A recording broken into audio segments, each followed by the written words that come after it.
बहादुर नाम दिया गया, यानी तलवारों का बादशाह। हालांकि भीषण रक्तपात को देख के उनका मन बदल गया, उन्होंने वैराग्य जीवन अपनाने लगे।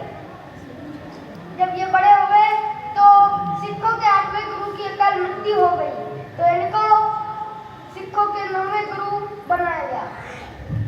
उस समय इनका शासन जो था वो 20 मार्च 1664 से लेके 24 नवंबर 1675 तक इनका शासनकाल चला। उन्होंने 11 साल तक इस गद्दी को संभाला। 1666 में इनके एक पुत्र का जन्म हुआ, जिनका नाम था बाला प्रीतम, जो कि आगे चल के सिखों के 10वें गुरु गुरु गोविंद सिंह कहलाए। उस समय हमारे देश में मुगलों का शासन था, जो कि औरंगजेब शासन कर रहा था। वो एक बार पंडितों से महाभारत सुन रहा था, तो उसके मन में आया कि ये पंडित अपने धर्म के बारे में कितना मान चाट चढ़ा के बोल रहा है, कितनी प्रशंसा कर रहा है, मुझे भी करना चाहिए, मुझे भी अपने धर्म को बढ़ाना चाहिए। तो उसने आदेश दे दिया सभी सिपाहियों से, सभी मंत्रियों से, जाओ सभी लोगों का धर्मांतरण कराओ, हिंदुओं सिखों को इस्लाम धर्म कबूल करवाओ। केवल इस्लाम धर्म के ही लोग राज्य से बाहर जा सकते हैं। अगर किसी ने ऐसी जरूरत करी तो उसको मार डाला जाएगा। ये सब सुन के सारे हिंदू परेशान थे, ज्यादातर कश्मीरी पंडित। वो जाके पंजाब में गुरु तेग बहादुर जी की शरण में आए। गुरु तेग बहादुर ये सुन के विचलित हुए। तभी छोटे से बाला प्रीतम खेलते खेलते उनके पास गए और पूछे, पिताजी क्या हुआ, आप इतने परेशान क्यों हैं? तो उनके पिता ने सारी बात बताई। तो उन्होंने कहा कोई तो रास्ता होगा। तो उन्होंने कहा इसके लिए मुझे कोई एक ऐसे तेजस्वी, एक महान पुरुष की जरूरत है जो कि अपना बलिदान दे सके, क्योंकि इस कार्य में बलिदान होना आवश्यक है। तो गुरु तेग बहादुर ने कहा आप जितना महान व्यक्ति कौन हो सकता है, आप ही बलिदान हो जाए। तो सब लोग परेशान हुए और बोले, बेटा अगर तुम्हारे पिता बलिदान हो जाएंगे तो तुम अनाथ हो जाओगे, तुम्हारी माँ विधवा हो जाएगी। तो उन्होंने कहा कि अगर मेरे अनाथ और मेरी माँ के विधवा होने से लाखों बच्चे अनाथ नहीं होते हैं तो मुझे यह स्वीकार है। और गुरु तेग बहादुर अपने 4 शिष्यों के साथ दिल्ली की ओर चल पड़े।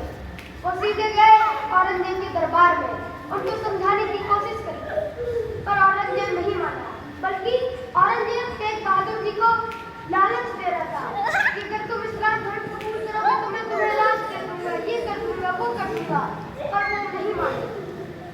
बाद में औरंगजेब क्रोधित होकर उनको जेल में बंद कर दिया।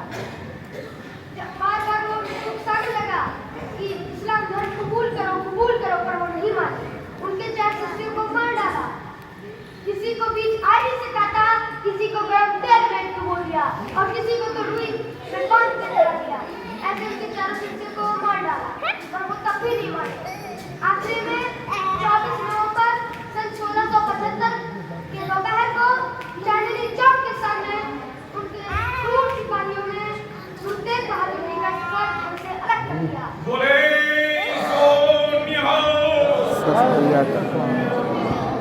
वो समय हमारे देश के लिए एक तरीके का राहु काल था। क्यों? क्योंकि उस समय हमने अपने देश के वीर, एक तेजस्वी, एक महान पुरुष को खो दिया था। पर तब भी उनके भक्त परेशान नहीं हुए। उन्होंने निर्णय कर लिया कि हम यही गुरु तेग बहादुर का अंतिम संस्कार करेंगे। और उसके अगले दिन रात को लाल किले के सामने उनके शरीर को चुपके से ले आए। जब ये बात औरंगजेब को पता चली, वो जानने के लिए किसने काम करा है, तो वो उसके घर में गया।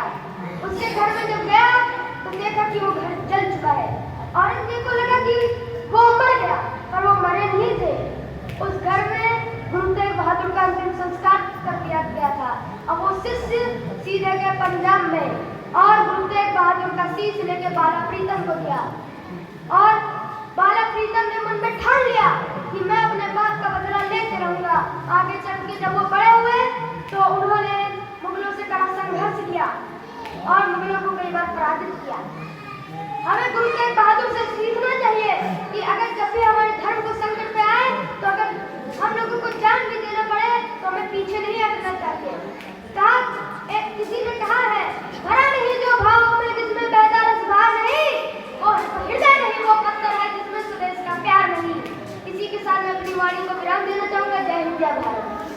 बहुत अच्छा।